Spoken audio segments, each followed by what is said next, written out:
అందరికీ నమస్కారము.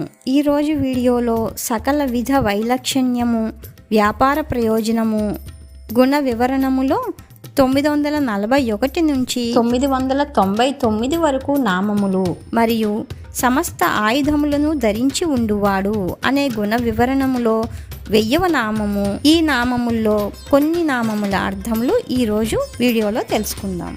పరతత్వమును, వ్యూహతత్వమును, అనేక అవతారములలో తత్వమును, అంతర్యామి తత్వమును, అర్చామూర్తి తత్వమును అనేక విధములుగా నిరూపించి వివరించి ఇక చివరిగా 60 నామములలో 30 నామముల అర్థములు ఈరోజు వీడియోలో తెలుసుకుందాం.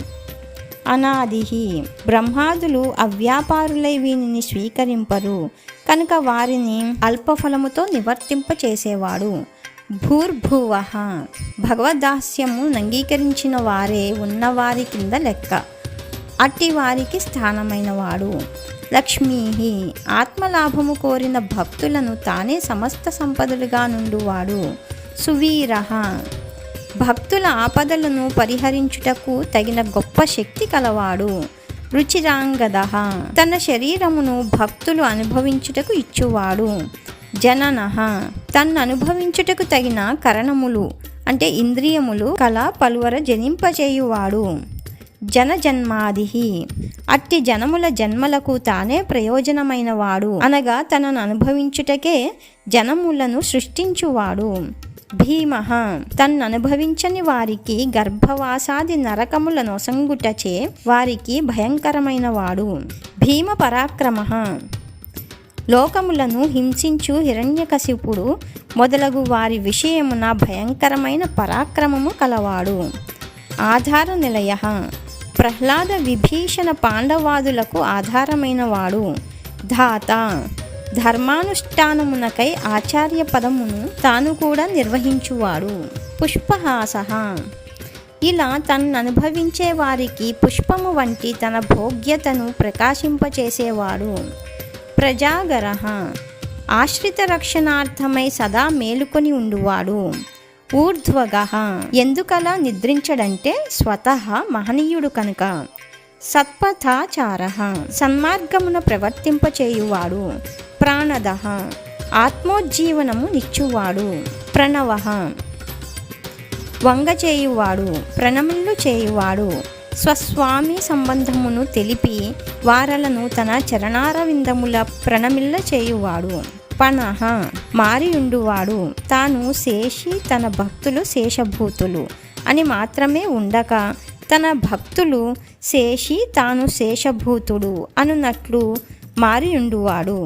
శేషభూతుడు అంటే ఎలా కావాలంటే అలా వినియోగించబడేటట్లుండేవాడని అర్థం. ఆయన చేత మనం ఎలా కావాలంటే అలా వినియోగింపబడటంలో ఆశ్చర్యం లేదు. కానీ మన చేత కూడా ఆయన ఎలా కావాలంటే అలా వినియోగింపబడగలడు. ప్రమాణం, వేదరహస్యమైన పరమార్థమున విశ్వాసము కలిగించువాడు. ప్రాణనిలయః, పక్షులు గూటిలో ఒదుగునట్లు ఆత్మకోటులను తన యందొదిగించుకొనువాడు.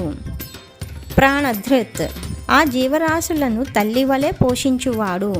ప్రాణజీవనః, అన్నపానాదుల వలె ఆ జీవులను జీవనహేతువుగా నుండి జీవింపచేయువాడు.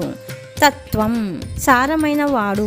పాలు పెరుగు మున్నగు వానిలో సారమైన మీగడల, చిత్తు అచిత్తు అను వీనిలో సారమైన వాడు, వ్యాపించి నియమించువాడు. తత్వవిత్, తన తత్వమును తానే ఎరిగినవాడు. ఏకాత్మ, చేతనా చేతనములన్నింటి తానొక్కడే శేషిగా నుండువాడు.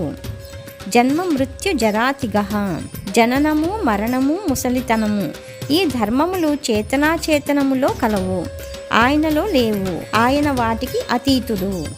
భూర్భువ స్వస్తరుః, భూలోక భువర్లోక సువర్లోకములందు వసించు ప్రాణకోటులకు పారిజాత వృక్షము వలె ఆశ్రయముగా ఉండువాడు.